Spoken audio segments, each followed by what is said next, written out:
Soni news Gulabpura में आपका स्वागत है।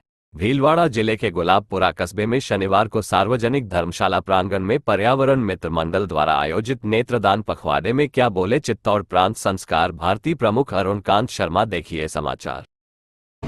गुलाबपुरा नगर के जागरूक मातृशक्ति नागरिकगण, मेरे अग्रज, आज सामान्यतया समाज में जितने भी आयोजन होते हैं उनसे अधिकांशतः प्रसन्नता कम मिलती है और मन में एक प्रकार का अलग भाव बनता है। लेकिन कुछ आयोजन ऐसे हैं जो सबको एक साथ प्रसन्नता देते हैं। आज का आयोजन वही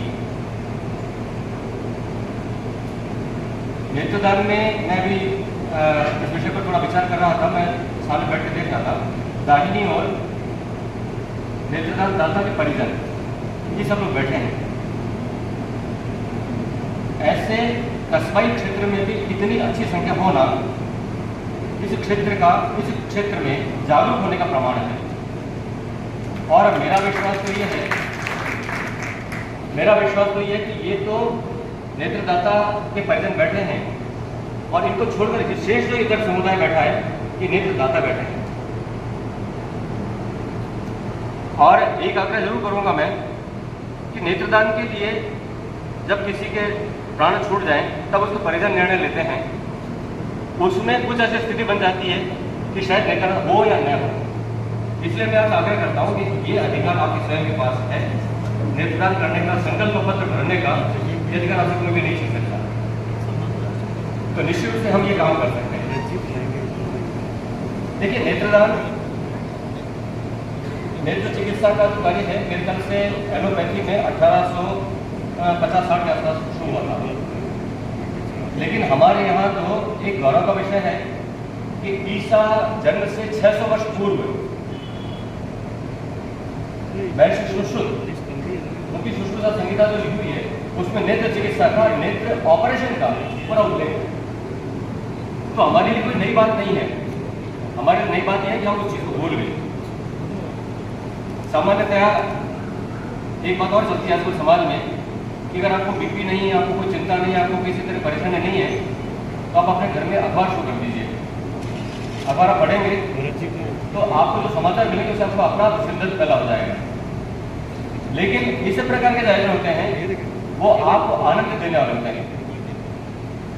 इस विषय पर अधिक बोलना मेरे ख्याल से उचित नहीं है, क्योंकि इस क्षेत्र का जो जागृति का स्तर है वो मेरे ख्याल से आप जानने से पता रहे। मैं जागरूक से जुड़ा रहा हूँ, भले ऐसा शर्मा जी वो मेरे बहुत अच्छे मित्र हैं। हाँ, तो इससे मेरा पहला जो समझ रहा है। तो ये जो उपस्थिति है मेरे ख्याल से आपको आश्वस्त करने के लिए, आपको एक विश्वास दिलाने के लिए पर्याप्त है कि इस क्षेत्र में इस पूरे एरिया में पर्याप्त जागरण है। विशेष रूप से जिन संस्थाओं का उल्लेख हुआ, भारत विकास परिषद का और दूसरी संस्थाओं का, उनका ही एक तरह से योगदान कहना चाहिए कि शून्य से हमें सृष्टि का निर्माण करने का ये अवसर हमें मिला। उन्हें मैं आप सबसे एक संकल्प दोहराने के लिए निवेदन करके अपना इस वाणी को विराम दूंगा कि जो अधिकार हमें प्राप्त है उसको खोए नहीं। हम स्वयं का देहदान तो दूर की बात है, अंगदान दूर की बात है, तो नेत्रदान का संकल्प हम स्वयं कर सकते हैं। और कहीं ऐसा न हो कि हमारे संकल्प के अभाव में हमारे परिजन उस बात को भूल जाए और एक अपुनीत कार्य जो हम कर सकते हैं उससे हम वंचित हो जाए। मैं उन्हें ये जो समृद्ध संख्या आपको दिख रही है, नेत्रदान करने वाले परिजन बैठे हैं, उनका इस पूरे आयोजन की तरफ से, इस मंच की तरफ से बहुत बहुत हृदय से आभार अभिव्यक्त करता हूँ। सब आपका स्वागत करता हूँ। और चाहे कोई भी विषय हो, गुलाबपुरा क्षेत्र हमेशा उसका अग्रणी रहा है। ये सारे जो आप बैनर्स देख रहे हैं, पहला बैनर है सर्व हिंदू समाज, बाकी सारे बैनर उसके अंग हैं। कि हमारी स्थिति खरबूजे की तरह है, नारंगी की तरह नहीं है। नारंगी ऊपर से एक दिखती है, जो छीलते चलते पता नहीं कितनी फाक निकल जाती है। खरबूजा ऊपर से आपको धारियों से अलग अलग दिखता है, लेकिन अंदर से चाहे कहीं से भी घटो, अंदर से एक ही निकलेगा। हमारी स्थिति वही है। गुलाबपुरा में प्रत्येक संगठन एक दूसरे का पूरक है, उसका वो प्रतिद्वंदी नहीं है। हम एक दूसरे का सहयोग कर लेते हैं, किसी भी कार्य को पूरा करते हैं। नेत्रदान का अगर किसी एक संगठन संकल्प लिया है तो बाकी सारे संगठन, बाकी सारी सामाजिक संस्थाएं उसको पूरा सहयोग करती हैं। यही इस क्षेत्र की पूरी विशेषता है। मैं आपको 100% विश्वास दिलाना चाहता हूँ कि आपकी संकल्पना है उससे कहीं अधिक अच्छा परिणाम आपको कि खुला देगा। आपका पुनः बनाने का